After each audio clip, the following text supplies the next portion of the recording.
Kazuma was an ugly, poor, neglected child who was abused by his father at a young age for being born without any fire magic, and was even outcasted by his mother from their family for losing against a girl. However, he secretly made a contract with the Spirit King of the Wind to gain God's energy, and sacrificed his life to one day gain revenge and kill his own father. In an empty shrine in the middle of a forest, the girl he lost to as a kid summoned her flaming sword in Reiha, and blocked the web attacks from a spider demon hidden inside the shrine. However, the spider used his sticky strings to grab Ayano's skirt, but she was able to break free. And after dodging back, she used the spirits of fire to engulf Reiha in heavenly flames, and sent a raging fireball towards the spider to kill it in an instant. Her friends Yukari and Nanes thanked her for defeating the monster, and asked if she wanted to go to a karaoke. But a mysterious wind blew that lifted all their plot coverage, and Ayano realized that her disgusting cousin must have returned. At the same time, Kazuma arrived at a mansion for a job, and after he was led inside by a maid, he reunited with a branch family member of the Kanagi clan named Shinji. Surprised by his appearance, Shinji taunted Kazuma for becoming an exorcist, but he ignored his blonde ass, and the client learned that Kazuma was a failure of the Kanagi clan. However, he hadn't come back to join his family, and the client didn't care who he used to be as long as he did his job, but warned him not to destroy anything in the room, as the items were worth more than his worthless ass. As Shinji was about to leave, Kazuma called him a disgusting blondie, and as they were about to fight each other, the spirit appeared, and Shinji tried to burn it. However, since it wasn't evil, the spirit wasn't burned by the fire, and after knocking Shinji away, it set the whole mansion on fire. The client begged Kazuma to save him, and even offered to give his Schlongabunga a tongue twist, but Kazuma wasn't gay, and agreed to save him for 100 times the payment. Approaching the spirit, he collected wind spirits in his body to blow away all the fire in the mansion, and used wind slashes to cut the spirit into little pieces. Afterward, he kicked Shinji, and the client asked him not to humiliate the body of a dead person. But he knew that Kazuma wasn't dead, as the Kanagi family were fire magic users who controlled fire at will, and even a member of a branch family wouldn't die of fire because of the protection of the fire spirits. That night, after spending time with her friends, Ayano rushed back home because she was getting late, and was startled by Kazuma's brother named Ren, who told her that his edgelord brother had returned to Japan. However, Ayano didn't remember him, but when Ren reminded her that she fought him in the ceremony of inheritance to get the Reiha, she remembered defeating him with a single blast of her magic, and called him a weakling. Ren started to cry because of her mean comments, and in the family room, the current head of the Kanagi family, Jugo, and Kazuma's father Genma heard Shinji's report about him. When Ayano and Ren arrived there, she learned that Kazuma was her second cousin who had changed his name, and couldn't fathom how the son of the main family was a wind magic user. If he wasn't born in the Kanagi family, Kazuma wouldn't have anything to be ashamed of, but since the noble Kanagi family were blessed by the fire spirits, there was no place for a wind magic user among them, and Genma had convinced himself that he had only one son now. However, Jugo thought that it was for the best that Kazuma had left the family, as he had become a successful wind magic user, but Ren was still sad that his brother wouldn't come back to his family. Late at night as Ayano was sleeping, a mysterious wind magic user killed 2 members of the Kanagi family before slicing Shinji in half. Dreaming about the time when Ayano bested him in battle, and his father called him a talentless disgrace, Kazuma woke up, and detected something ominous around the city. The following morning, the head of the Fuga clan Hayao informed Jugo that the bodies were slashed by wind blades, but it wasn't an attack that his wind magic clan could use. Genma felt disgusted that someone from the Kanagi was defeated by the pathetic wind family, and apologized to Hayao for being inconsiderate. But the Fuga clan served the Kanagi for generations, and couldn't dare to say anything in return. Shinji's brother was convinced that Kazuma had killed him, and Ayano wanted her father to do something about it. But Jugo reminded her that they didn't have any concrete evidence to prove it, and ordered her to remain on standby. That night as Kazuma was walking around the city, he detected a wind magic user tailing him, and once Hayao informed the leaders about his location, Jugo thought that they should invite him to meet with them. But Genma was ready to use force if he wasn't interested in talking. They sent Shingo and Takya to deal with him, but Ayano secretly tagged along with them, and requested the two not to tell Jugo about it. When they reached Kazuma's location, they ran towards him, and Ayano got trapped in a wind prison, so the boys continued forward without her. Takya blamed him for killing his brother, and Shingo informed Kazuma that 3 Kanagi mages were killed by a wind magic user. Meanwhile, Ayano summoned in Reiha, and shot fireballs at the wind prison to break free of it, while at the same time, Kazuma told the boys that he didn't kill their comrades, since he wasn't a part of the Kanagi family anymore. He wanted Genma to come talk to him instead, and used a wind slash to reveal the Fuga clan member that was tailing him. With no option left, Shingo and Takya got ready to fight him. But before they could even attack, Kazuma used a wind burst to explode them, and they hugged the ground. However, at that instant, the mysterious wind magic user destroyed the building behind them with a wind slash, and Shingo and Takya were crushed underneath it. Their killer could command the spirits of the wind, But before Kazuma could chase him, Ayano arrived at the scene, and thinking that he killed her comrades, she rushed toward him with Enreya. After dodging her attacks, Kazuma told her that it was a misunderstanding, and that he didn't kill them. But she kept throwing fireballs at him and jumped to attack him in close range. However, Kazuma knocked Enreya away from her hands, but she teleported it back, and Kazuma used the power of the spirit winds to slice her attack in half. Once again, he tried to make her understand that he didn't kill her friends, but he refused to believe him, so Kazuma revealed that another wind magic user killed them before flying away in the sky, and Ayano screamed at him to come back. The following day, she went to a restaurant with her friends and complained to them that Jugo had grounded her for fighting with a guy. Hearing that, they thought that she must be talking about her boyfriend. But after seeing her weird tongue game, they realized that it wasn't the case. Meanwhile, Jugo overheard someone talking about Kazuma killing 2 more of their clan members, but Genma knew his worthless son wasn't stupid enough to allow Ayano to see his face if he had killed Shingo and Takia. However, Jugo understood how everyone was feeling, as it was easy for them to think that it was Kazuma's revenge since his actions were suspicious to begin with, and asked Genma why he sent him away. Since he was a member of the Kanagi family, Genma stuck to his principles and sent Kazuma away in order for him to find his own way of life, as he couldn't stay in the Kanagi family with wind magic. But he wanted to be the one to bring him back, and as Kazuma was chilling in a resort, Genma called him and informed him that he was coming to see him. In the evening, as Kazuma was watching the sunset, he remembered the time when his father reprimanded him for losing to a 12-year-old, and thought of him as a pathetic, talentless failure who was unfit to be an heir of the Kanagi clan.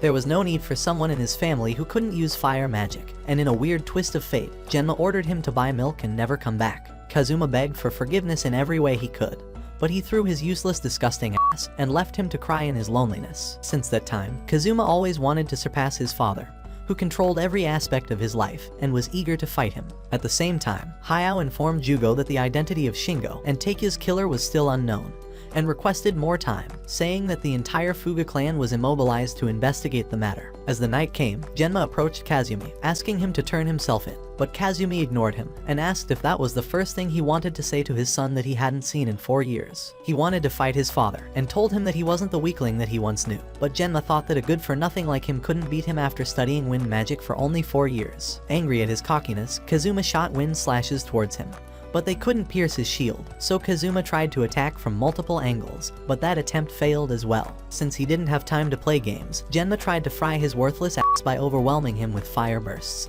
and covered him in a huge ball of fire, but Kazuma used a wind barrier to protect himself. Thinking that he held back too much, Genma borrowed power from the fire spirits to launch his ultimate attack, but Kazuma exploded it on the spot by controlling the oxygen to cause combustion. However, such party tricks wouldn't work on a level 69 Riz Lord Daddy, and for the last time, he offered Kazuma to turn himself in.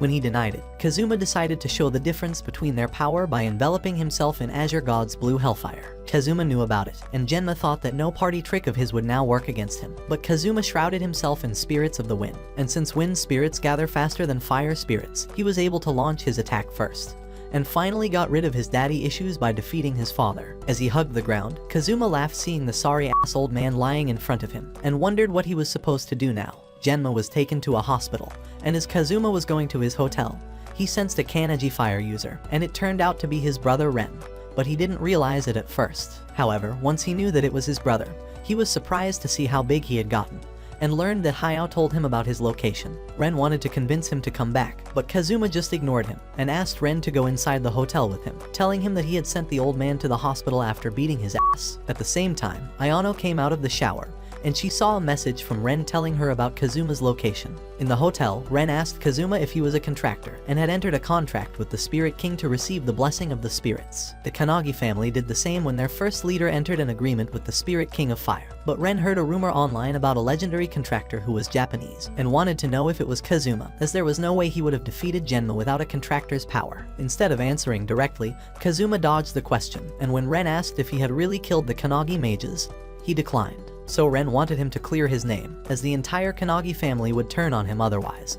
But Kazuma knew that no one except Jugo would understand his situation, and he had no intention of yielding to the Kanagi family. However, he knew that it was just his stupid pride, but it wouldn't matter anymore soon, as the Kanagi family wouldn't be able to handle the being that killed their mages. Ren was hurt by his comments, as he still considered Kazuma a part of his family, but he reminded him that their family had abandoned him long ago, and he had no intention of helping them out. Hearing this, Ren started crying, as he had come there to convince Kazuma, but he failed in that. Unable to see his little brother cry, Kazuma threw a towel towards him so he could wipe his face, and forced him to get to bed in time. As Ayano was approaching his hotel, Kazuma happily saw his little brother sleeping, but when he detected something ominous, he told Ren that something had sliced the hotel in half and grabbed him to jump out of the building. At that instant, the upper half of the hotel came crashing down right on Ayano, and Ren asked Kazuma if it was the work of another wind magic user that he was talking about. Suddenly, he sensed someone approaching, so he ordered Ren to get back and jump to dodge Ryuya's attack. Angry that Ren was mixed up in all that chaos, Kazuma threw wind slashes at him, but they had no effect, and Ren was abducted in the meantime. However, he couldn't go to rescue him because of Ryuya, who also went away after Ren got kidnapped, and as he flew in the air to rescue him, Ayano melted the debris to get out of the rubble. In the aftermath of the destruction of the hotel, Officer Kirika and Izumi arrived at the scene, and when a police officer tried to stop them, his superior stopped him. The hot ladies were summoned whenever an incident involved magic, and looking at the destruction, they realized that the hotel was destroyed by wind magic, and Kirika told Izumi that a god-level wind magic user had recently come to Japan. At the same time, Kazuma decided to visit Jugo's state, and seeing it, he remembered the time when his mother gave him her debit card, and went away without looking at his face for one last time. When Kazuma entered the state, Jugo's lackeys surrounded him, and thinking that he had come to eliminate their leader, they all fired flames at him at once. But Kazuma effortlessly blocked it with his wind, and yeeted their asses away. As one of them was about to get up, Jugo stopped them and greeted Kazuma. He congratulated him for winning the fight against his father, and laughed when Kazuma said that he kicked his old ass. After learning that Ren was kidnapped by a wind magic user, Jugo invited Kazuma into his state, as he had some information about the kidnappers. As they walked together, Kazuma had a sense of nostalgia seeing Jugo's home, and at the same time, Ayano saw the guards beaten to a pulp and learned that Kazuma was in the state with her father. Meanwhile, Kazuma pointed out the wind magic user that he fought, and just like what Jugo thought, it was Hayao's son Ryuya. At that instant, Ayano barged in with Enreihel on fire, and as she was about to attack Kazuma, Jugo stopped her dumb ass and scolded her for treating a guest like that. However, she still blamed him for killing her clan members, and when Kazuma mentioned that it wasn't him, Jugo told his dumb daughter that he was telling the truth and revealed that their enemy was the Fuga clan. Since their estate was empty since the morning, all of its members were involved in the revolt, but Ayano still blamed Kazuma instead of them, so Jugo asked why he chose to spare her. She thought that it was because she was too powerful for him to beat, but Kazuma had defeated Genma, who was the top magic user of the Kanagi clan, so he could have whooped her ass without even breaking a sweat if he wanted to. The Fuga clan used Kazuma as a decoy, and took the opportunity to kidnap Ren because he was a member of the head family. Before serving the Kanagi clan, the Fuga clan used to be a criminal organization with enormous power, and the Kanagi clan barely managed to defeat them by sealing their source of power. They served the insanely powerful demon Master of Wind, and wanted to revive it by sacrificing Ren, so Hayao placed his lifeless body on the stone tablet in front of the demon's shrine. Before kidnapping him, they used the evil spirits lurking around the demon, and poured them into Ryuya to give him a fraction of the demon's true power. But after the seal would be fully released, they would get all of the demon's powers. 300 years ago, the Kanagi family sealed away the demon named Jehu into the blade fire crystal of Samadhi, and anyone who touched that seal was burned alive. However, the members of the head of the Kanagi family were sole exceptions, as they originally created the seal. So the incomplete soul of that demon that was inside Ryuya went inside Ren to control his body, and release the seal. If the seal were to be fully released, the Fuga clan would be able to manipulate the evil spirits of the demon. However, to do that, the demon would first devour Ren's soul completely until not a single fragment would be left. And hearing all that, Ayano vowed to punish all those ungrateful f***s of the Fuga clan herself. But Kazuma didn't blame the Fuga clan for revolting against the Kanagi, as they were used as tools for the last 300 years, and Kazuma understood them, since he received the same treatment. By releasing the demon, they wanted to conduct their revenge on the Kanagi clan, and the ones who pushed them to that extent were the Kanagi themselves. Ayano didn't agree with that, but Jugo knew that Kazuma was right, and even tried to correct the mistakes of his clan when he became its leader, but he was too late. To rescue Ren, Ayano was ready to go by herself even when she didn't have enough power, and asked Jugo to tell her the location of the seal. But Kazuma stopped Ayano, and offered to help her defeat Ryuya with her fire magic, as his wind magic didn't work against him. However, he wouldn't do it for free, and when Ayano complained, he reminded her that he wasn't a part of the family anymore, and Jugo happily agreed to pay him. At the same time, the entire Fuga clan had gathered at the seal's location, and Hayao got excited, as the time to pay the Kanagi family had finally come. Meanwhile, Kazuma and Ayano traveled in a car toward the seal's location, and as she complained about his harsh driving, she thought about the conversation she had with her father about why Kazuma took the money. Since he wasn't a part of the family, helping Ren would mean that he was helping his former clan, so he decided to ask for payment for it, so it wouldn't seem that he was doing it for his brother. As they continued traveling in the car, Kazuma sensed an attack approaching, so he burst open the door on Ayano's side, and jumped from the car moments before it got destroyed by Ryuya. Kazuma was pissed at Ryuya for abducting his brother, and when Ayano mentioned that she didn't sense his presence, Kazuma revealed that a fire magic user could never find a high-level wind practitioner. Summoning Enreya and enveloping it on fire, Ayano rushed towards Ryuya with a fire slash, and when he nullified her attack, she moved in to strike him. But Ryuya blocked her attack with his bare hand, and punched Ayano to push her away before counter-attacking her. Struggling to keep up against him, Ayano requested Kazuma for backup, but he never planned to assist her in the first place, and went to rescue Ren. At the same time, Hayao used Ren's hypnotized body to undo the seal of Samadhi, so the demon Jehu could eat his body to return to the world once again. But before he was devoured, Kazuma stopped the demon while eating away the Fuga clan members at the same time, and rescued Ren at the last second. Using his wind magic, he cured his little dumbass brother, who acted like a Disney princess waiting for his Prince Charming to rescue him. When Hayao got up, he asked Kazuma why he got in their way, as he was oppressed and humiliated by the Kanagi just like the Fuga clan, but he could never turn his back on Ren. However, he offered to work for them if they would pay him more than 100 million yen, and Ren got sad to hear that Kazuma came to rescue him for money. But he was just killing two birds with one stone. Angry at his greedy ass, the Fuga clan attacked Kazuma in unison, and as he blocked with a wind shield, Ryuya came back and Kazuma realized that Ayano was defeated. With a part of his soul inside Ryuya, Jehu was able to break from Kazuma's wind prison, and managed to possess his body to finally reincarnate into the world. Hayao looked at him with awe, and wanted him to blow up the Kanagi brats in front of him, but he attacked the Fuga clan members instead, and flew away towards the Kanagi main house. Ren was surprised that Jehu had attacked the people who were on their side, but Kazuma knew that he must have gotten some screws loose in his brain after being locked away for so long, and had only hatred for the Kanagi clan inside of him. However, he was only going after him just so he could get his payment from Jugo, and didn't give a shit about what would happen to the Kanagi clan.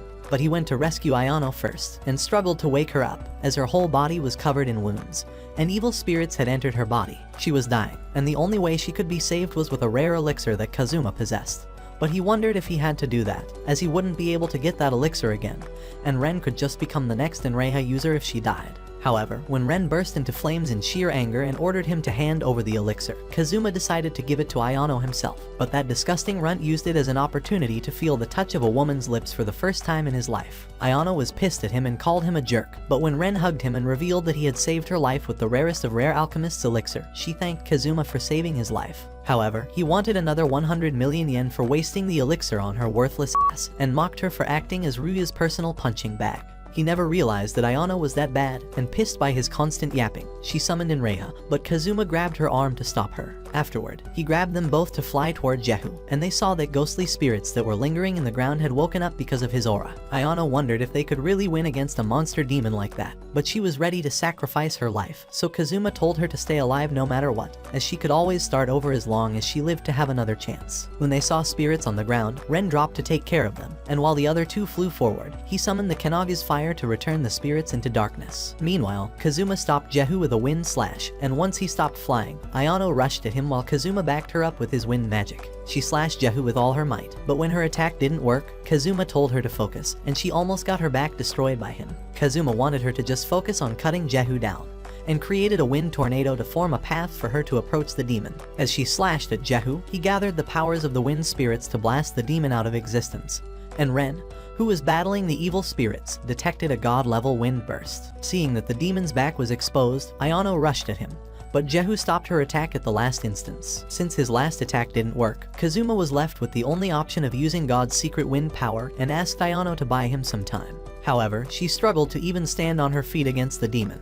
But at that instant, Kazuma summoned the divine gates of the wind god, and asked him to entrust him with all the winds in the name of their contract. As Ayano continued fighting Jehu, her sword got knocked away, and she lost her will to continue fighting. But when she remembered Kazuma telling her that failure didn't matter as long as she got up again, she threw Crimson Flame at Jehu to burn him, and with a flurry of slashes, she managed to cut off his arm. As the demon was screaming in pain, she enveloped Jehu with the Crimson Flame to burn him, but it was still alive. However, Kazuma had finished gathering up the power, and with his eyes clear as the azure sky, he summoned heavenly hurricanes and wind tornadoes. With the demon being crushed by the winds from all sides, Kazuma allowed Ayano to deliver the finish blow, and she used the Crimson and Reiha to pierce Jehu's neck. With the demon finally dead, the evil spirits around Ren had gone away, and Kazuma collapsed to the ground, as his body was at its limit. However, Ayano was still pissed at him because he had prepared his attack long ago, and was just enjoying her fight with the demon. But he told her that she would have never been able to overcome her weakness had he jumped in to save her, and instructed her to remember that feeling for the rest of her life. She was blushing because of her comments, but Kazuma told her to get up from his body, as something else would get up if she didn't. Sometime later, when Kirika came to see the aftermath of the battle, she realized that the wind magic user was Kazuma,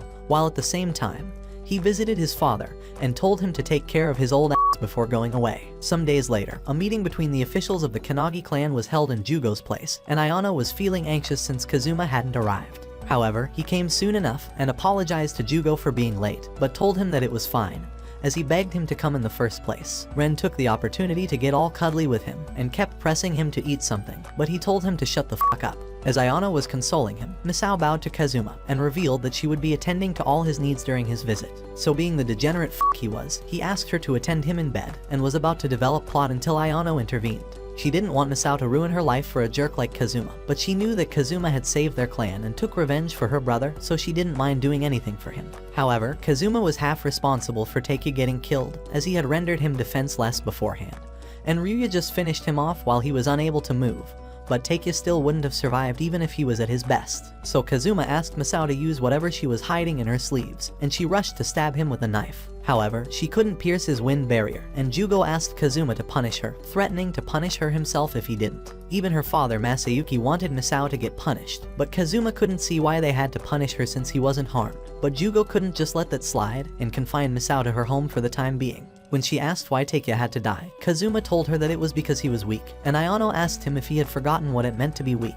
But he ignored her and went away. Later, while walking around with her friends, Ayano was pissed because she kicked a man in his plot, and Yukari realized that she was troubled because of Kazuma. However, she denied it in anger, and Kazuma told her that she was unnecessarily hyper as usual. He was with Kirika, and when Ayano saw that he just came out of a love hotel, her mind went blank, and Kirika rubbed her cushioning with Kazuma to piss her off even more. As they went away, Ayano angrily looked at them, and her friends realized that she was in love with Kazuma even though she didn't like guys like him. However, she denied it all once again, as she refused to accept her feelings, and made an excuse to get away from her friends. As they continued talking about her, Ayano looked around the city to find Kazuma wondering why he was with a big plotted woman. But when she realized what they were doing at the Love Hotel, she decided to call Ren and asked him to find his brother with her. After looking around everywhere for a while, Ren got exhausted and told Ayano that fire magic users were never good at finding people. But at that instant, they found him waiting for someone and saw Misao approaching him. When they left the hotel and walked around the city, Ayano made Ren follow the two until they reached the area of the Love Hotels. They eventually went into one of them, and seeing what Ayano was doing to a pole in anger, Ren wondered what she would do to Kazuma's pole. Imagining Misao taking the meat that she had her eyes on, Ayano burst into flames in anger. But at that instant, a sniper shot at Kazuma, and when he was forced against a wall, a group of mercenaries rained bullets at him with machine guns before throwing grenades to finish him off. When Ayano and Ren arrived there, Misao offered to let them have his body, but they knew that Kazuma would never be killed by an ambush like that. He created a wind tornado to blow away all the mercenaries, and when Misao tried to notify the sniper, Kazuma revealed that he had already taken care of him. He told Misao that she didn't have enough firepower to defeat him with her magic or with the mercenaries, and Ayano commanded Misao to come with her, but she threw her purse at her and ran away. While they chased her, Kazuma picked up her purse, and the two followed her to a nearby rooftop. Misao didn't think that she had done anything to be pursued by her, but she had hired people to kill Kazuma in her stead, and Ayano couldn't just let that slide. When Misao created a fireball, she summoned in Reiha, and they got ready to square off with each other. But Kazuma had arrived to return Misao's purse, and told Ayano that she had nothing to do with what Misao did. Even if she would try to attack him again, Kazuma didn't care because she was too weak to do anything. And getting angry at his comments, she tried to explode him into flames. But his wind was impenetrable, and no matter how many times she attacked him, Kazuma didn't even budge, and her flame was eventually blown away by the rain. Dropping to her knees in despair, she started crying out loud, and Kazuma tried to cover her with his jacket.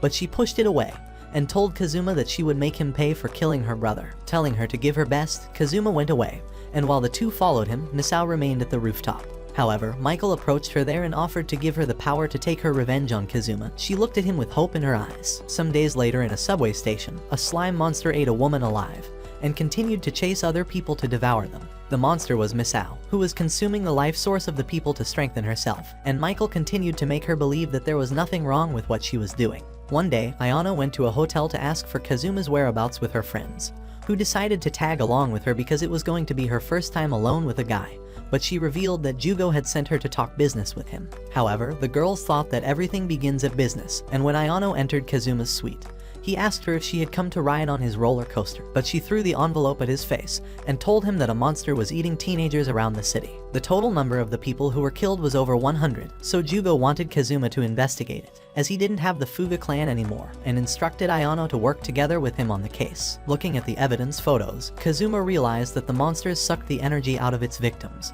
and remembering the attention he gave Misao, Ayano hoped he would suck her energy one day too. However, he remained focused on completing the job, but he didn't need Ayano's help, as she would be too much of a burden to take along, so she called him an idiot and left the hotel in anger before kicking a guy in his face. Her friends wondered if she had just been dumped, and Kazuma secretly spied on them from afar, revealing that he was using her as bait. Meanwhile, the atmosphere had suddenly changed, and when the monster appeared in front of the girls, they ran into an alleyway to escape it. But when they got surrounded from all sides, Ayano summoned in Rhea, and slashing the monster ahead of her, she rushed back to protect her friends, but they were eventually cornered by the slime. At that instant, Kazuma had detected their location, and helped Ayano to burn the slime monster to ashes. The atmosphere turned to normal with its defeat, so Ayano thanked him for saving her, and got pissed when she learned that Kazuma was using her as bait. When he left to find Misao, she followed him, and Kazuma reached a park where she was casually sitting on a bench. He wanted to know why she would go to such an extent to defeat him, but she was ready to defeat him at all costs no matter what she had to do to achieve that, and planned to suck the life energy of thousands of humans until she got strong enough to defeat it. When Ayano arrived there, she saw all the evil ghost spirits around her, and wanted to punish her for killing innocent people.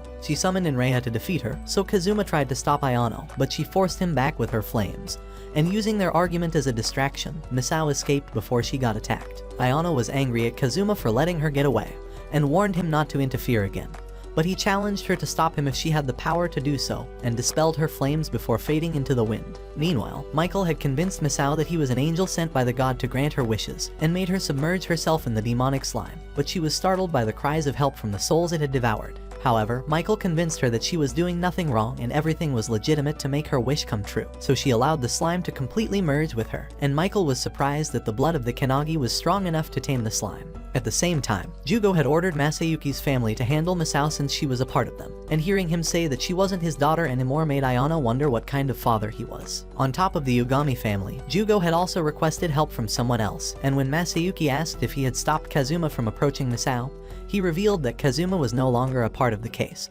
but he would still do what he wanted. That night, Masayuki met with Kirika, who informed him that Misao was inside a church, and he took his clan members there. When Ayano and Ren arrived, she introduced herself to them as the chief of the special police department, so Ayano asked her if she was trying to recruit Kazuma that day. She knew Kazuma for a long time, but she refused to tell Ayano anything about her meeting with him, whether it was personal or private. At the same time, Masayuki's squad had reached the church, and when the door opened, Misao welcomed her father, but he didn't want a useless magic user to address him as her father anymore. Looking around, she wondered why Ayano hadn't come to fight her, as she knew that she held a personal grudge toward him because Kazuma's attention was directed only towards her. Ayano's blood boiled hearing that, and she wanted to give her an ass whooping, but she didn't have the time for that, as Kazuma had arrived, and appeared from the moon like a god. Getting to the highest floor of a skyscraper, Ayano wondered if she could really stop Kazuma, and as he was moving towards Misao, she intervened and blasted him with a fireball that he blocked with a wind barrier. However, she kept attacking to push him back, but Kazuma dispelled his wind barrier to make her fall to the ground and caught her. Since she had attacked with the intention to kill him, he dropped her to the ground, and she got pissed that she barely lasted a few seconds, but felt amused when Kazuma told her he could also only last a few seconds. He knew that she was trying to buy time, so Ayano used Ren as a barrier to defend against him, and the brothers felt ashamed that she was the next head of the Kanagi family. However, she had no other option to buy time for the Yugami family to punish Misao, but Kazuma knew that it was the other way around, and they all heard a calamity scale blast going off in the distance. When they arrived at the church, all members of the Yugami family were dead, but Misao didn't feel any remorse, as her only family was her brother Takia that Kazuma murdered. Wanting to take her revenge, she threw a dark energy blast toward him, and when Kazuma blocked it, she fired a bunch of them at once, but it still didn't have any effect on him, and Ayano asked Misao if she really thought her lukewarm fire could kill someone as overpowered as Kazuma. However, Michael had assured her that she could defeat Kazuma with her power, and when he appeared, she begged him to guide her and show her the path to her revenge. But Michael knew that it was impossible for her to defeat Kazuma, as the maximum power a body could hold was decided from birth. So he was lying to her all that time, and wondered why humans were so dumb to believe anything. All this time, she thought that her horrendous actions were justified because it was her destiny. But when she realized that she murdered thousands of people in cold blood, she screamed in agony before going unconscious. Ren and Ayano tried to help her out, but the darkness barrier knocked them back, and Kazuma mentioned that it was the life energy she had collected from thousands of people. But the uncontrolled energy was leaking out of her unconscious body, and Michael was absorbing that darkness. It was his plan all along to acquire enough energy to defeat Kazuma, and revealed that he was the servant of a great master of stars and wisdom, who had killed Kazuma's friend in the past. When Kazuma shot a wind blade at him in anger, it was blocked by the darkness, and using Misao's body, the slime monster transformed into the dragon god. It destroyed the church to assert its dominance, and Michael dared them to attack the dragon, as Misao might die if they would defeat it. She was somewhere inside the dragon, and when they all dodged back to escape its darkness, Kazuma asked Ayano if she could summon the Kanagi purifying azure hellfire, but that technique was too advanced for her to use. Dodging its breath again, Ayano asked Kazuma if he still intended to save Misao, and summoned Inreha to charge towards the dragon god to destroy its face, but it regenerated instantly. When she burned its leg, the dragon god dropped to the ground, and as she was running to defeat it, the dragon launched slime tentacles at her, and Kazuma had to intervene to protect her. As they were flying in the air, Ren protected them from the follow-up attacks, and that dumb bitch complained why he saved her, as he had his heart fixed at Misao. However, Kazuma didn't want anyone to get harmed, and acquired the wind god's power so he could protect everyone. But he dropped to his knees, as he got gravely injured while protecting her useless overconfident ass. So Ayano advised him to stop the bleeding while she and Ren would hold back the dragon god. But Kazuma couldn't let them fight that monster by themselves, and hugging Ayano, he praised her for being a good woman, and asked her to buy time for him to summon the god's power. Meanwhile, Ren burned the dragon's mouth with his fire, and when Ayano came to assist him, he got worried seeing Kazuma's blood on her clothes. But she told him that he was fine, and was gathering the energy to defeat the dragon god. Gathering the wind spirits around him, Kazuma opened the gates of heaven to access the wind god's power, while Ren and Ayano tried their best to hold back the dragon god. Before long, Kazuma came to assist them, and used the wind god's power to enchant Inreha with purifying azure flame. When Ren saw her sword, he realized that it was the same flame as his father, and trusted them to finish the battle as he had no energy left. After telling her to prove herself useful for once in her life, Kazuma sent her in the air, and when she used the momentum to slice the dragon god in half with the blue flame, Michael couldn't believe that he was defeated even after he acquired the energy of thousands of souls. However, when he saw Kazuma's heavenly azure eyes, he realized that he had made a contract with the spirit king of the wind, and faded out of existence. As Misao was lying unconscious with no plot coverage, Kazuma woke her up, and telling her to get ready to go home, he covered her with his jacket. However, she wanted to die because the sins she had committed were unforgivable even if she spent her whole life atoning for them. But Kazuma told her that she was trying to find the easy way out by wishing for death to escape her guilt. He reminded her that she had to repay him first with her body for making him work overtime, and she happily agreed to do it at that instant. But that blocker Ayano used horny purging flame to knock his desperate ass away. By the next winter season, Misao had become a nun as per Jugo's orders to atone for her sins, and when she asked Kazuma why he saved her, she reminded him of the time when a bunch of bullies were going to light him on fire, but Misao protected him by putting herself in harm's way. She didn't know that the kid she saved was Kazuma, and before they left, she promised to develop plot with him as a reward for putting her life on the right track. Some months later in Ayano's school at night, a girl felt something ominous from the dead cherry tree, and thought that she was just overthinking it. But a mysterious ball of life startled her and told her to go home, making her scream in terror. The rumors of a Hidodama terrorizing the Seiryo Academy had reached Jugo, but Ayano had never felt the presence of evil in her school, and it made him think that the issue wasn't that big. However, it was scary enough for normal humans to see a Hidodama floating in the air, so Ayano accepted Jugo's request to take care of the problem. But he didn't want her daughter to go alone, as they weren't sure of the real problem, and had appointed a personal bodyguard for her. At first, she thought that having a bodyguard would just slow her down, but when Kazuma appeared, she realized that he was her guard. He patted her on the back to mock her, and when she complained, Jugo suggested to give the case to Kirika. However, she knew that meat-hungry Blondie would end up developing plot with Kazuma instead of solving the case, so she had no other option but to work with him. Going to the school, Ayano wondered why he chose to accept such a boring case, but Jugo had offered him a big reward for working with her flatter than a surfboard daughter, and he couldn't pass such a good deal. Moving around, Ayano didn't sense anything abnormal, so she asked Kazuma if she felt something, but he refused to say anything, as his job was only to protect her. When the nearby bushes moved, she mindlessly charged a fireball, but Kazuma tripped her, and she realized that her friends Yukari and Nanes were behind them. They were members of the student council, and knew all about the chaos that the ball of light was causing, but Ayano still wanted them to go home, as they would put themselves in danger by investigating. However, they were sure that Kazuma would protect them, but he was only Ayano's bodyguard, and warned her that she would have to protect the two if they tagged along. Her friends thought that he wanted to focus all his attention on Ayano, and thought that she didn't want to get her late-night date interrupted. So to show them that there was nothing going on between them, she agreed to let them tag along, and they walked around the hallways of the school to search for the Hidedama. As the girls were talking, Kazuma sensed something, and fired a wind blast behind him, but it bounced back, and revealed the girls' meat curtains. Thinking that he did that deliberately, Ayano attacked Kazuma, but the Hidedama flew past them at that instant, and the girls got excited to take a picture of it. Kazuma continued to be useless, and refused to do anything except his job, so Ayano grabbed him by the collar in anger, and he smooched her face to push her back. As she was cursing the living shit out of him, the Hidedama ruined her already ugly face, and told her to go back home. When Ayano threw a fireball at it, the ball of light escaped and almost burned herself to death with the residual flame, but Kazuma blew it off with wind. While they continued their search for that mischievous ball, Jugo was getting his old ass bones massaged by Ren, and asked if Kazuma and Ayano had a future together, but the way they fought all the time made Ren think that they hated each other's guts. At the same time, the ball of light used a wind gust to slam all the girls on the ground, as it wanted them to leave the school.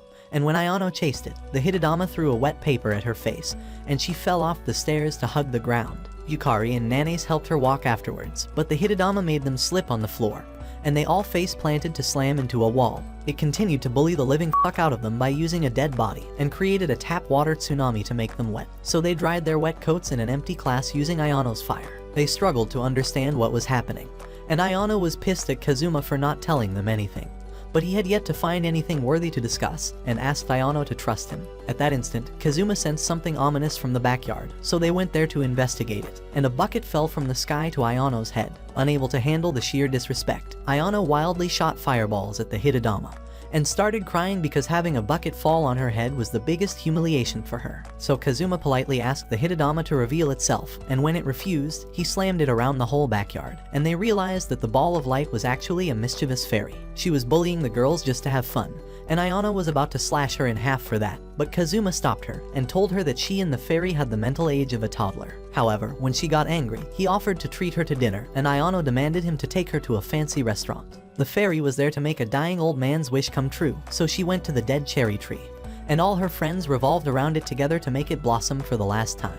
The girls were mesmerized by the pink petals of the cherry tree floating in the air, and when all the fairies disappeared in the sky, they all walked away from the school, as the case was solved. However, Kazuma knew about the presence of the fairies all along, and knew that they were mischievous little imbeciles who liked to make fun of humans. But he chose to remain silent, as he wanted them to bully Ayano, and she screamed at the sky to curse those fairies. One day in the school, Ren's friends Tatsuya and Kanon fought with each other to get him to spend time with them, and letting go of his hand to make her fall, Tatsuya ran with him. But Kanon broke his ribs to smash him against a locker, and finally got Ren for herself. In the evening, the two walked together arm in arm while eating a sandwich, and Kanon asked him to go to a karaoke with her. He wondered why she wanted to spend time with a good-for-nothing like him, as if he were a girl.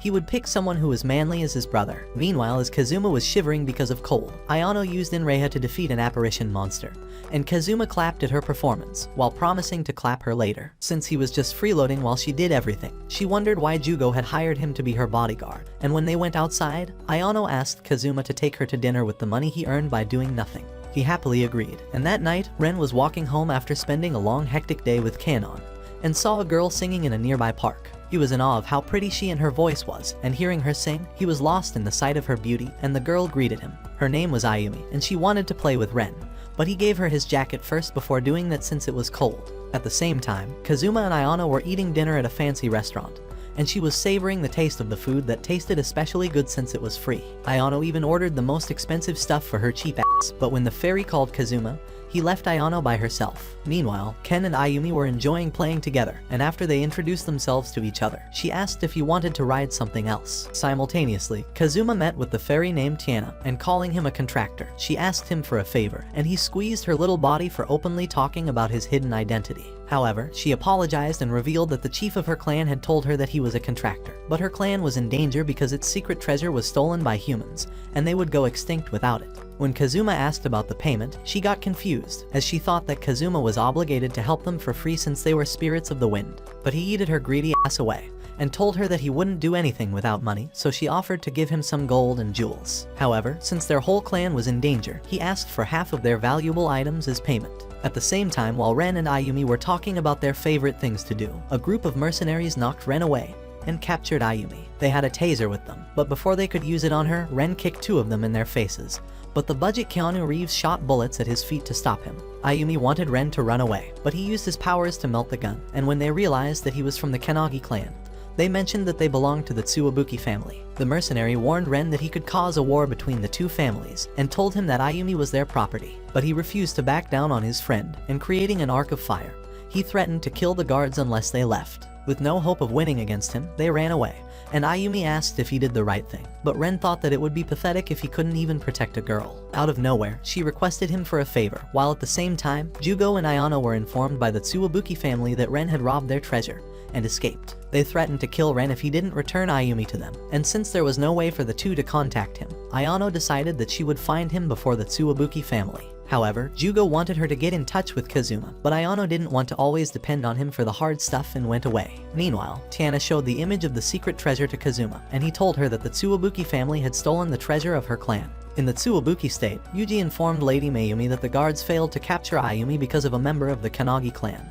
and when she got angry, he bowed to beg her for forgiveness, and she stepped on him to remind him of his place. As an earthquake from Mount Fuji shook the ground, Kazuma used his wind powers to locate the treasure at the Tsuwabuki mansion, but he found no trace of it, and Tiana started to panic thinking that the chief would give her a death sentence if she didn't retrieve it. However, Kazuma told her to relax, as he realized that they had lost the treasure, and were looking for it. Inside the mansion, the guard asked Kiraha for more time to retrieve Ayumi, and she warned them to capture her before the grand ceremony if they valued their lives. Kazuma knew about the ceremony to stop the eruption of Mount Fuji, and revealed that once every 30 years on the first full moon of the year, the Tsuwabuki family silenced the mountain with their revolting ceremony, and they needed the fairy clan's treasure for some reason for it. At that instant, Kiraha had detected their presence, and used her powers to force them inside the mansion, but Kazuma knew about their earth magic, and defended himself against their attacks. They were all shocked to see Tiana there, so Kazuma acted like he belonged to the fairy clan, and threatened to eliminate all of them by tomorrow evening if they didn't return their treasure. When they went away, Kazuma revealed that he was going to wait, as they would locate the treasure for them. He couldn't wait to destroy their whole disgusting family after retrieving it, and looking at his scary face, Tiana wondered why the Spirit King of the Wind would form a contract with someone like Kazuma. Meanwhile, Ren and Ayumi were at a train station because she wanted to see the sea one last time, and when he asked what she meant by the last time, she ignored him and hugged his arm. At the same time, Tiana kept irritating Kazuma with her constant yapping, so he smacked her in the head, and warned her that someone might hear her loud as fuck voice. When Ren and Ayumi left the train station, they were startled by an earthquake, and knowing the meaning behind it made her sad. On their way, Ayumi drooled after seeing steamed buns, so Ren offered to buy her some, and while they were eating it, he offered her to join the Kanagi family, as he would be able to take care of her that way. But she denied, saying that she was part of the Tsuwabuki family, and it made Ren wonder why they treated her like shit, as she was an integral part of the grand ceremony. At the same time, Tiana still had no idea about what the grand ceremony was about, so Kazuma revealed that Mount Fuji erupted for the first time 300 years ago, and because of how devastating it was, the sheer energy that was released from the explosion manifested itself as a calamity-ranked beast, and that creature's roars shook the foundation of the earth. So the Tsuwabuki family fought the beast, and with the blessing of the Spirit King of the Earth, they were able to seal it, but their leader had to sacrifice their life in the process. However, the seal they placed was only effective for 30 years, so the Tsuwabuki repaired the seal every time it got weak.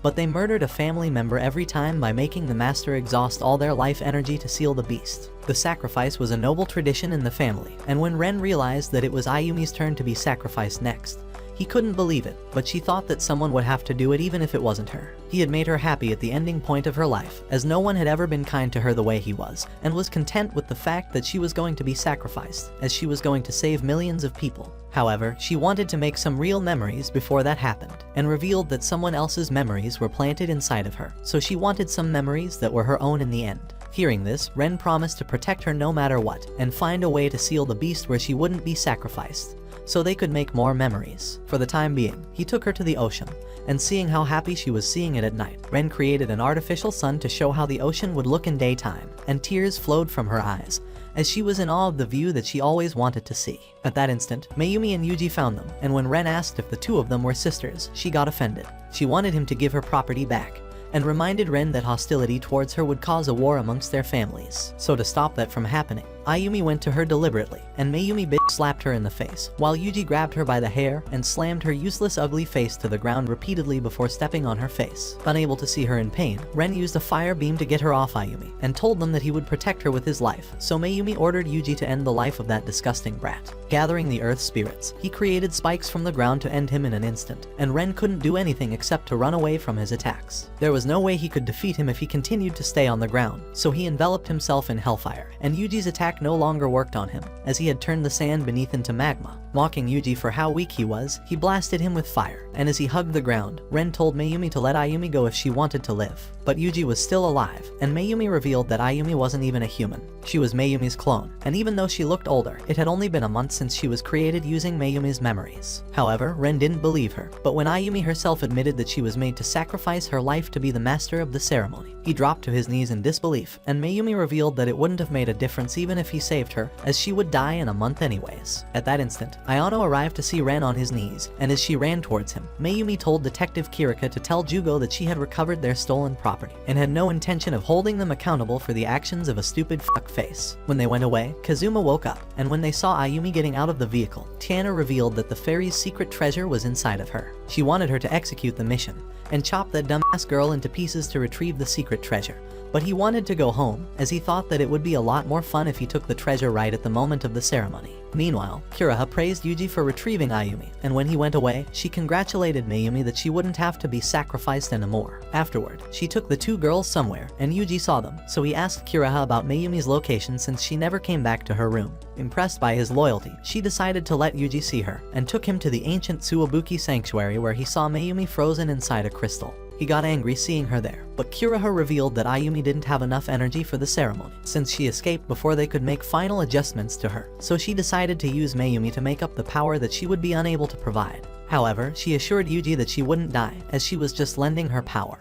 But since there was a risk that Kazuma might infiltrate to disturb their ceremony, she offered to give Yuji the power to defend her. Meanwhile, Jugo was informed that Ren had been depressed since he came back, and when Ayano came, he told her that the Tsuwabuki clan's ceremony was of no concern to them, and warned her not to do anything stupid. At the same time, Kiraha told her sealed father that all the obstacles that would disturb the ceremony were taken care of, and that included him since he knew that she was going to use the ceremony for her ambition. He knew that form a long time ago, and had tried to kill her, but when he failed, she sealed him in an earth prison, and mocked him for not being able to do anything while she would end the Tsuwabuki clan. In the evening, Ayano saw Ren sitting by a river all depressed, and when he didn't pay her any attention, she pushed him into it. She felt disappointed that he had abandoned Ayumi, and didn't do anything while she was being taken away. But Ren knew the importance of sealing that beast, and told her that she was made as a clone to do exactly that. However, Ayano didn't care if she was human or not, as the only thing that mattered was he was her friend, and Ren wondered if rescuing her was the right thing to do, as it would release the beast hidden beneath Mount Fuji.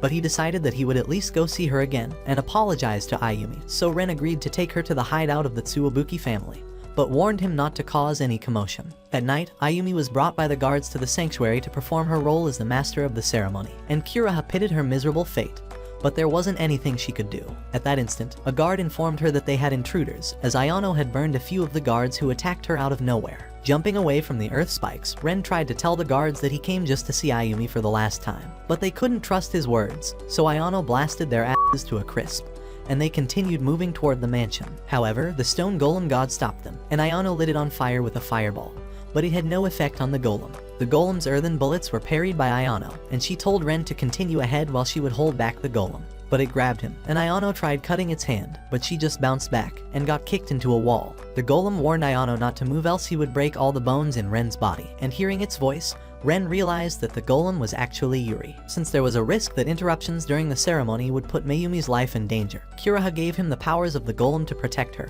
and he didn't care about his life as long as Mayumi was safe. Ren respected his determination, but he knew that there was something wrong with sacrificing completely for someone else without receiving anything in return.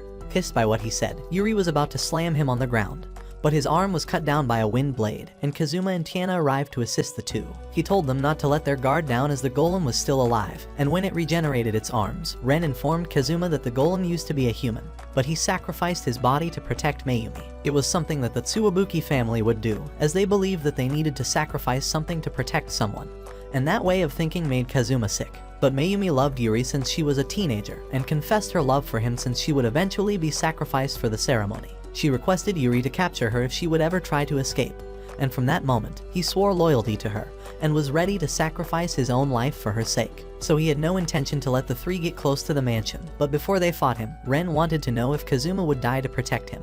But he was the type to find a way where both of them would survive. Hearing that, Ren went to Yuri to tell him that his family was stuck on the notion of sacrificing themselves for others' sake. But according to Ren, that was a wrong way of thinking, as finding a way where everyone would be alive and happy was better. However, the Tsuwabuki family could never escape their fate because of the beast hidden in the mountain, and Ren realized that they needed to defeat that monster in order to break the generational norms. When Yuri launched a sand tsunami towards it, Ren pierced it with fire to counterattack him, and used his fire to dispel the stone golem magic around him. Ayano was shocked seeing it, as Enreiha attacks didn't even put a scratch on Yuri. But Ren had used a high-level technique to purify the agents that transformed him into the golem. Since Ren believed that their real enemy was the beast, he wanted Kazuma and Ayano to fight it instead. But a flying boulder from Kiraha stopped them in their tracks, and Ayano tried to burn her to ashes, but her attack completely failed. She called Yuri pathetic for failing even when she gave him so much power, and hearing that, Kazuma realized that Kiraha used a gravity-controlling technique, and it belonged to the beast. Kiraha praised him for finding out her truth, and told everyone that she fused Yuri with a fraction of the beast's power to transform him into a golem. Before they fought her, Kazuma sent Ren flying towards the mansion, and sent him right into the secret cave. Ayumi was happy to see him, and the guards asked who he was, but he ignored them, and apologized to her for not doing anything while Mayumi took her away. Refusing to let anyone get sacrificed, he promised to rescue both Ayumi and Mayumi, and when the guards got ready to stop him, he revealed that he had defeated Yuri before they came to them, and the guards ran away afterward to save their asses. He told Ayumi that everyone would be happy if they would destroy the beast, and convinced her that there had to be some other path where she would survive. He wanted to pursue that path, but Ayumi was fated to die even if there was no ceremony. However, even if that was the case, Ren wanted her to spend the rest of her life living it to the fullest. Hearing that, she started to cry, and finally expressed her desire to live a long, happy life with him. As they were holding hands, Kazuma arrived after making Ayano fight Kiraha by herself, and asked if he was ready to take down the beast. Meanwhile, Ayano's fire attack was eaten by Kiraha's gravity ball, and after she was pushed back, the Big Milker's goth mommy told her that even the Kanagi clan was no match for the beast's power, and revealed that she needed true power because she was born without the ability to perform earth magic. In the cave, Ren asked Kazuma to rescue Mayumi, so he used wind blades to cut open the crystal pillar, but because of that, the whole cave started to crumble, and their exit route got blocked. So Kazuma blew open a hole toward the surface, and carried everyone outside to see Ayano still fighting Kiraha. At that instant, he heard the leader of the clan begging for help, and he requested Kazuma to stop his daughter. At the same time, Ayano kept defending herself against Kiraha's gravity attacks, and was exhausted because of it. When Kazuma appeared, she tried to kick him in anger, but he blocked her and saw her plot. Suddenly, Kazuma turned back to cut Kiraha's attack in half, and told her that she couldn't perform the ceremony anymore, but she was determined to make it possible in any way. However, Kazuma knew that her objective was to acquire the beast's entire power, and she realized that her father must have told him everything before he died. There was no way a mere human like her could accumulate all of the beast's power, so she was conducting the ceremony to reduce its strength to the point where she would be able to absorb it. When Kazuma called her a failure in a family of magic users, Kiraha told him that he had no idea how hard her life was, as she couldn't perform earth magic. She was just like Kazuma in that case, but he didn't care about that, and mentioning that Yuri turned into a golem when he received the beast's power, he asked why she was still normal. The only possibility was that the beast had given her a part of its power when she was born, and made her think that she was using that beast. But it was her who was getting used by the monster. It made her seek the power of the beast, and execute the grand ceremony by sealing her talent as an earth magic user. But she couldn't bring himself to accept the fact that she was just a tool for that abhorrent creature, and remembered all the isolation and humiliation she faced throughout her childhood because of the beast that was locked away in the darkness of the earth. Hearing her say that, Kazuma asked if the beast was sealed in the crystal pillar in the underground cave, and since it was the case, Ayano cursed his useless dumbass. At that instant, magma erupted from the hole he had created, and as Kiraha collapsed to the ground in pain, the beast Zenon rose from amidst the magma, and roared to assert its dominance. It took part of its power back from Kiraha, and as everyone rushed towards Zenon, Ayumi stopped Ren as she was worried about him, but he assured her that he would come back alive. While he burned the Calamity rank monster's mouth, Kazuma threw his wind slashes at it, and Ayano tried to cut its head with Enreiha, but none of their attacks worked against it, and Kazuma carried her to safety. Zenon tried to crush them with gravity magic, but he flew away to protect Ayano, and when Kiraha woke up, she was able to use earth magic now. As the rest continued to attack Zenon in vain, Kazuma realized that the creature had turned its powers into a barrier around it, so Ayano asked him to use the power of the Spirit King of the Wind.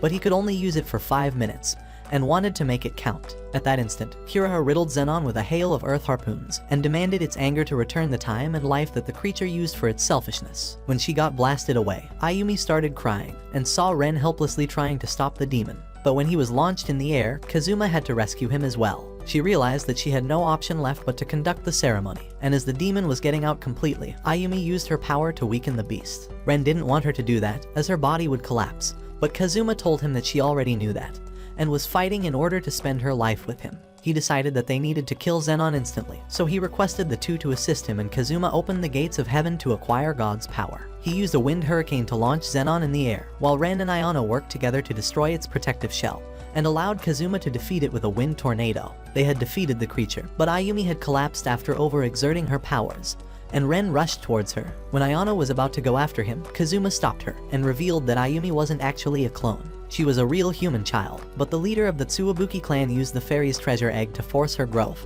so she could sacrifice herself in place of Mayumi. She was going to die soon, but Kazuma couldn't do anything to prevent that, and apologized to Ayano for being too weak to protect everyone. However, Ayumi wasn't sad about her death, and asked Ren not to pity her, as although her time with him was little, she loved every moment of it. Even Mayumi realized how badly her whole clan treated her, and seeing her turn into dust, Ren started to cry. But this was the last time she was seeing his face, and didn't want it to be a crying face, so she requested him to smile. And when Ren finally confessed her love for her, she did the same in return, and turned into dust. The fairy's egg dropped from her body, and distraught about her death, Ren started to cry a river, and screamed as loudly as he could. The following day, he sat by the shore in her memory, and Kazuma told him that she might have been a doll, but he made her a living person. However, Ren always knew that she had a heart, and when Ayano came, the two walked toward her, and Ren remembered all the loving memories he made with Ayumi. A few days later in school, Ayano was daydreaming about the sight of Kazuma's Excalibur, so the teacher called her out. Afterward in the playground, Yukari teased her about her upcoming date with Kazuma, but Ayano was the biggest tsundere in the whole world, and refused to accept that she was going on a date or if she had any feelings for him. According to her, she just wanted to receive compensation for fighting with Kiraha by herself, and wanted to make Kazuma buy her lavish food at a super expensive restaurant. But her friends realized that the dumb bitch was just talking about her date in a weird way. That night, she got all dressed up to eat meat before eating his meat later on, and while the two went inside the restaurant, Ren massaged Jugo's old ass bones. He had seen Ayano nicely dressed up earlier, and wanted to know where she was going, so Jugo revealed that he needed Kazuma for the future of his family, and for that, he needed those two horny-filled teenagers to develop plot with each other. But no matter how many opportunities he would create for them, the two still hadn't made any progress, and Jugo wondered how long it would take them to get together. In the restaurant, Kazuma noticed an evil spirit, and when Ayano complimented his suit, he asked if she had fallen in love with him all over again, and it pissed her off. The waiter brought them a vintage vine to end their date on a high note, and as Kazuma asked Ayano if she wanted to drink it, a bunch of goons held everyone in the hotel hostage, and stole the valuable items and money from them. However, Kazuma and Ayano kept eating their food, so the leader of the goons asked if they hadn't heard his orders, so Kazuma warned him that the redhead hottie in front of him was pissed. At that instant, his sword was melted by flame from a spirit beast, and the creature rained fireballs at the goons to make them flee. It was the servant of a woman named Catherine McDonald, who was blessed by the Booba god with huge jiggly wigglies, and since Ayano didn't know her famous family, Kazuma revealed that the McDonald family was the most respected fire magic users family in America. They used high-level techniques to unify a large number of spirits into a singular body, and made it their servant to do their work. However, Ayano thought that they combined the spirits because they couldn't control more than one at a time.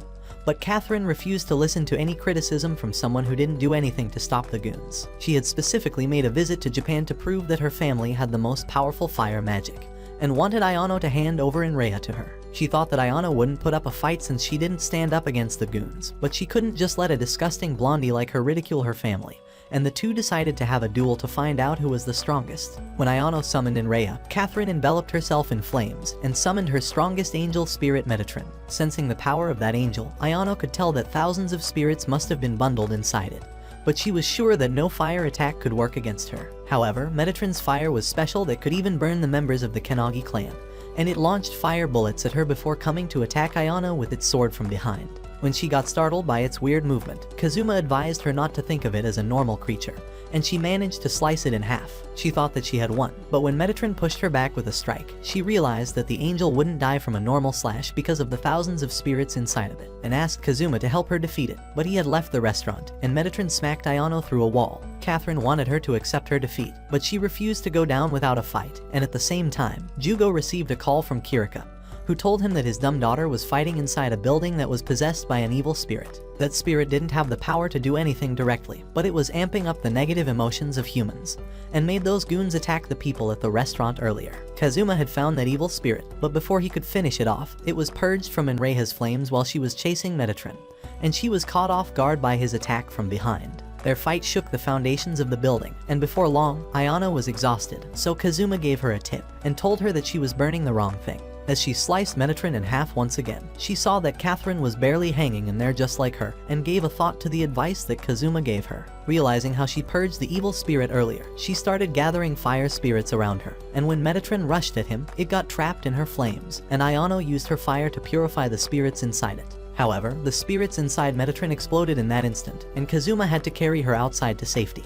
But Catherine and her servant were still alive. However, she decided to call their battle a draw for the time being, and when Ayano complained that she had won, she vowed to defeat her decisively next time, and went away. Ayano wanted to fight her right there, but Kazuma told her to calm her tits, as the building they were fighting it was about to collapse, and wanted her to wipe the top floor of the building before it brought that whole building down. So she used Enreiha's fire to do the job, and could barely walk from exhaustion afterward. Since her hungry still wanted more food, they decided to go to a ramen stall, and she complained about it, but when she gave it a try, she liked that taste. Kazuma had grabbed the wine bottle amidst all that chaos, and as he was pouring it into the glass, a splash hit Ayano's face, and that disgusting runt cleaned it with his tongue. Her floodgates opened in less than a second even though she was startled by his action, and at the same time, Jugo received a call to pay for all the damage they did to that building. The following day, Metatron chased an evil spirit through a crowded area, and with a slash of its sword, it eliminated the spirit, and the people couldn't believe what they just saw, so Catherine told them not to worry as she was there to protect them.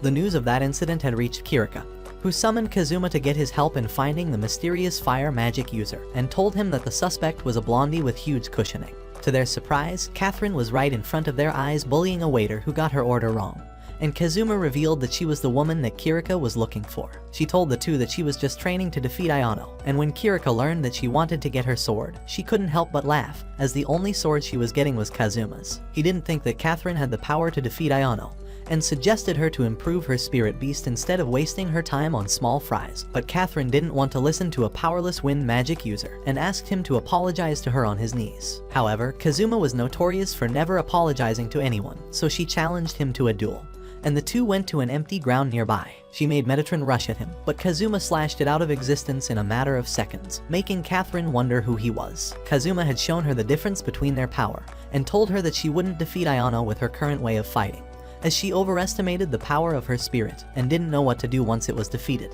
Ayano could just purify Metatron with a single move, and even though Catherine was pissed, she couldn't help but agree with Kazuma. However, she wondered why he was telling her all that, as he was supposed to be on her side. But Cosmo was just hired for money, so Catherine asked if he was interested in working for her. The following day at McDonald's, Ayano heard that Kazuma was walking around with a big plotted girl, and Yukari mentioned that she looked perfect with him. However, since Ayano never accepted that she liked Kazuma, she teased him that it didn't matter who he was going out with. At that instant, Kazuma arrived there, and before Ayano could ask him about the girl, he gave her a challenge to a duel from Catherine. She realized that the girl he was going out with was Catherine, but Kazuma was just training her every day, and left after refusing to elaborate further. In the evening, he helped Catherine practice her new spell to defeat Ayano, and mentioned that it had a better chance to defeat her than Metatron. They both had the same fighting style, but since Ayano could just burn Metatron out of existence, Kazuma wanted Catherine to just practice the things he taught her by herself, as he wanted to go home and eat. However, she chased her, but got tripped by a rock to land on his manly chest, and hearing his heartbeat, she abruptly got back, and realized that she was in love with him.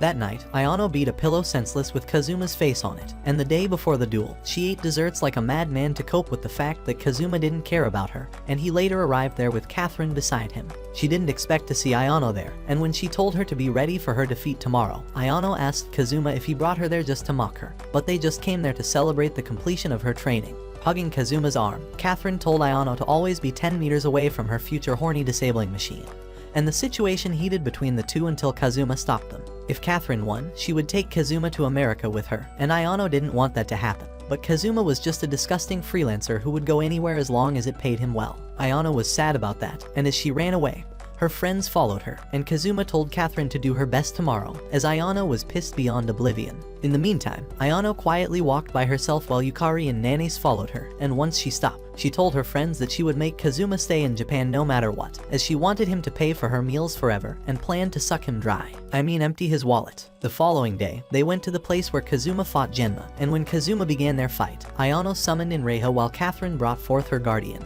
As the two rushed toward each other, Ayano used Kanagi Flame to purify Metatron, and thought that she had won the fight easily. But Catherine still had a smile on her face. She jumped to wipe out that smirk, but fire blasts from the sky brought her down to her knees, and she got surrounded by wisp spirits. Kazuma had come up with that idea to defeat Ayano, and as the wisps rained fire bullets at her, she dodged to escape them, but eventually got hit by one. Kazuma knew that she tried to one-hit kill all her opponents, so she wanted to use that weakness against her, and her friends called him a jerk for moving to the enemy's side. However, he wanted her to realize her weakness, but while running away from the attacks, Ayano got overwhelmed by the wisps and collapsed to the ground. With the fight over, Catherine wanted her to accept his defeat, and couldn't wait to take Kazuma to America and have her sugar daddy meet her real daddy. However, Ayano couldn't let Catherine take her personal pleasure machine away, and jumped around to take out the wisp spirits in an instant. With the wisps etched in her sword, she gathered the fire spirits to blast the fuck out of that blonde bitch and won the fight. However, she got up once again, but she had no plans to fight her anymore and accepted her defeat honorably. The two shook hands with each other, and Yukari and Nanes realized that Kazuma had set the battle in order to improve Ayano.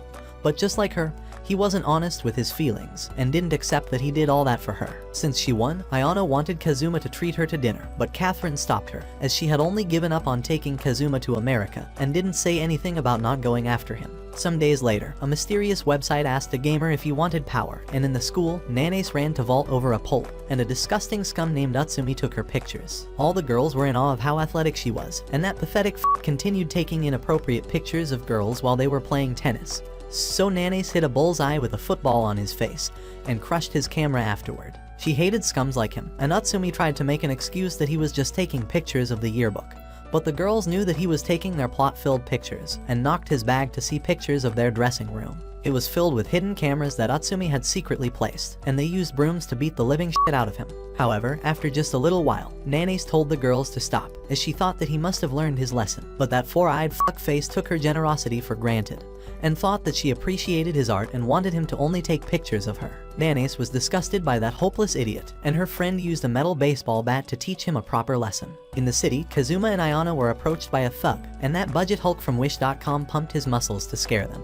But the two of them were unfazed and ignored him to argue with each other. When the man tried to attack them, Kazuma slammed him against a car, but he got up, so Kazuma made Ayano hold his drink, and after dodging the man's attack, he broke his leg before knocking him out with a chop. With his defeat, the man transformed back into his usual self, and Kazuma thought about calling Kirika to inform her about the incident. But Ayano felt jealous of the meat-hungry woman, and didn't want to see her. However, when Kazuma made fun of her, she went away in anger, and saw Utsumi mumbling about teaching those bitches a lesson. The following day in school, she was informed about what the girls did to him, and they were glad that Ayano wasn't there, as she would have probably chopped off his baby-making machine to suppress his horny-filled tendencies. Despite the atrocities he was committing, Utsumi was only suspended for 3 days, as it was his first offense. But the girls didn't think that the punishment was enough. Nanes' friend Sujino, who hit Utsumi with the baseball bat, had been in a coma with a fever since last night, and Yukari jokingly said that Utsumi must have put a curse on her. She was struggling to breathe in the hospital, and dreamt about the moment when Utsumi got the power from the online website, and she got hit by a car. That fuckface kept hunting all the other girls who gave him a beating. And the following day, Nanes overheard some boys talking that Utsumi had put a curse on the girls who banded together against him. But when they saw that Nanes was alright, they wondered if he was saving her as the main dish. Meanwhile, Yukari informed Ayano that every girl involved with the punishment was suffering from an illness, or got into an accident, so she was worried about Nanes. But Ayano assured her that nothing would happen to her. After 3 days had passed, Utsumi arrived at the school once again and tried to talk to Nanes. But when a guy tried to stop him, he pushed him back, and told everyone that he was a noble chosen one that was given a superpower. Although she was ignoring him at first, Nanes eventually agreed to talk to that scum.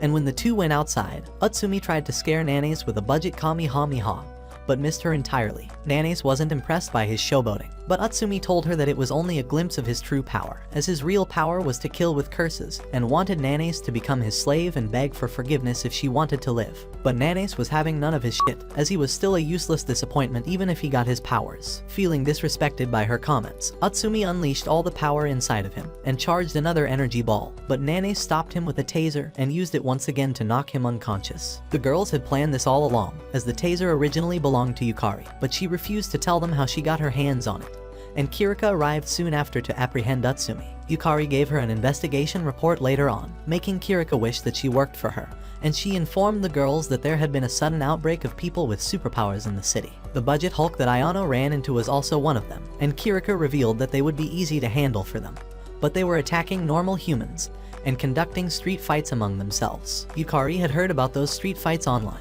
and talked about a video game that granted them power and made them kill others to level up, so Kirika asked her to forward the web address to her. Since there were too many of those incidents and too few people to handle them, Kirika asked the two for help with the investigation, and while Yukari was eager to help, Ayano wasn't, so she forced her to join. However, when Ayano learned that Kazuma was also helping her out by working with a rookie, she asked if the rookie was pretty, but Kirika told her that it was a man.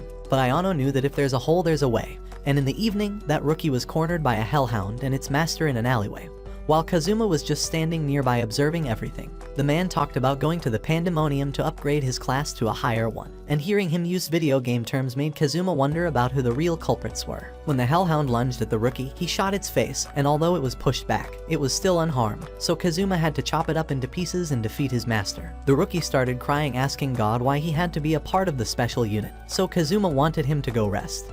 But at that instant, he saw the love of his past life named Tsui Ling, and was stunned seeing her. When she ran, Kazuma ran after her, and the Hellhound's master used the opportunity to flee.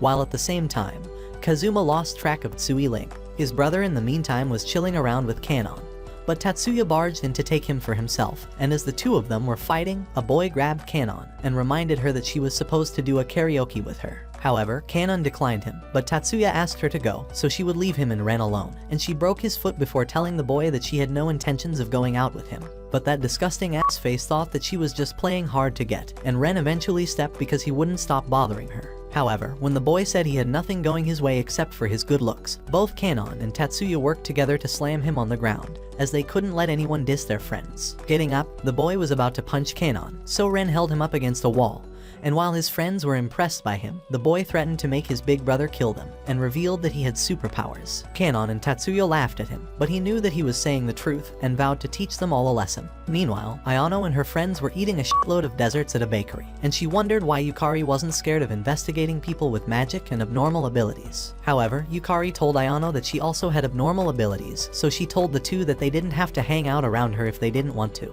But her friends loved her a lot, and knew that she used her powers for good. That night as she was going home, she saw a magic user in a maid outfit getting chased by Catherine, and they fought in the city with no care for the civilians. As the maid was introducing herself to Catherine, Ayano got angry at her, as she thought that she was the source of the recent incidents. But Kirika had recruited her as well, and she even had a police badge to prove that.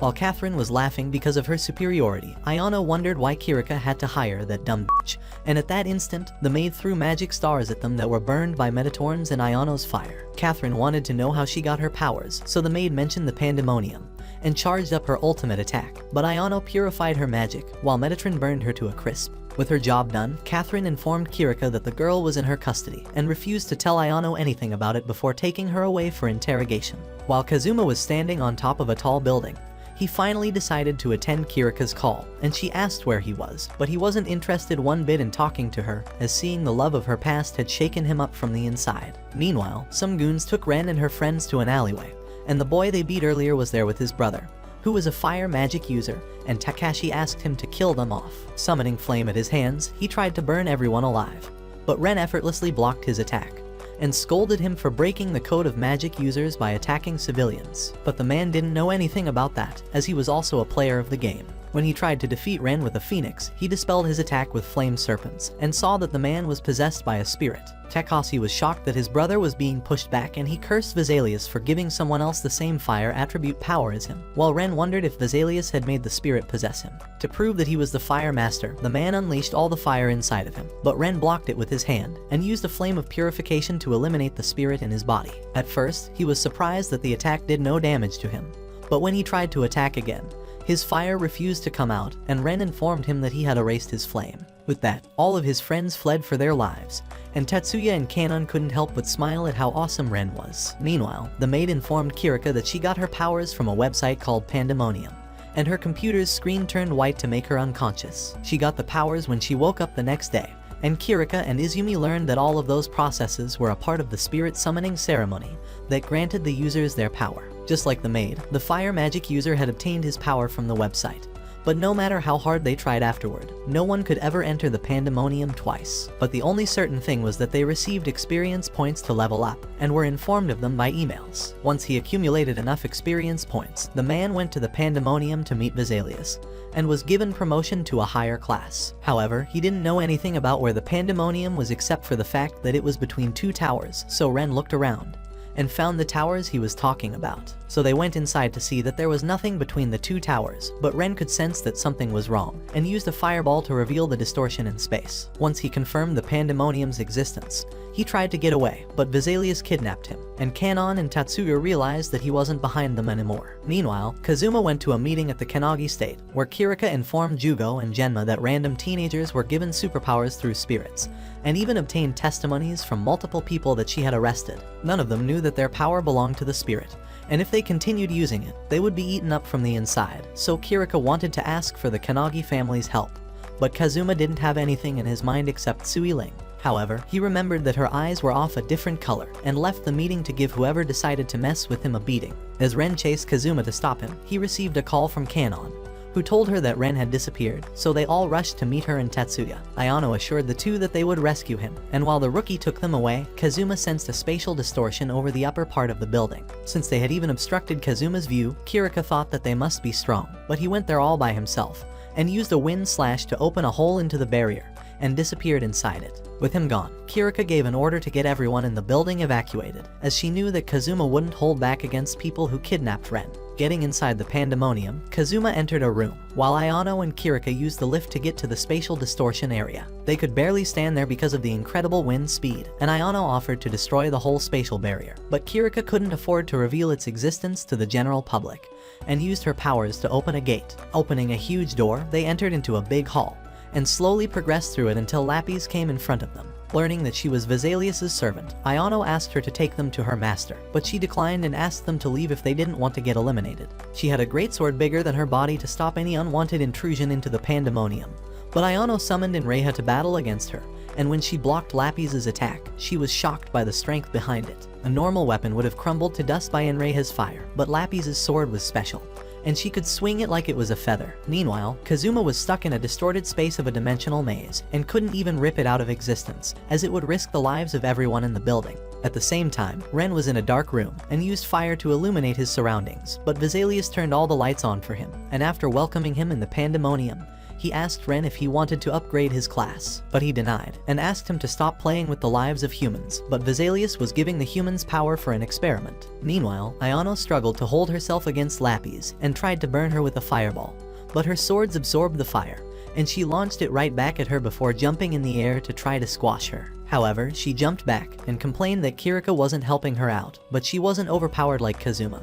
and couldn't do anything to stop Lapis. Ren wanted to know what his experiment was about, but Vesalius told him that he didn't have the time to focus on others, as Kazuma and Ayano were in battles of their own to rescue him. Her most faithful servant, who was trained to handle magic users, was overwhelming the direct descendant of the Kanagi family, and Kazuma was stuck in a dimensional maze that he couldn't get out of. However, Kazuma used Vesalius' magic to figure out his location, and he turned it off instantly. But Kazuma had already entered his hall, and hugged his little brother. Looking at him, Kazuma realized that the man in front of him was Rhodes, and revealed that he had spared his life in the past and even defeated his master. However, Vesalius advised Kazuma not to act cocky, as the only reason he was alive was because he never felt it worthy to give him attention, and Kazuma just laughed at his yapping ass. He wanted to know if Vesalius had created the Tsui Ling look-alike, while at the same time, Ayano used a huge fire blast at Lapis, and exploded it to get inside the hall. When Kazuma looked at her, he was frozen in place out of shock, as Lapis looked exactly like Tsui Ling. Set your heart ablaze, go beyond your limits, and watch this next video.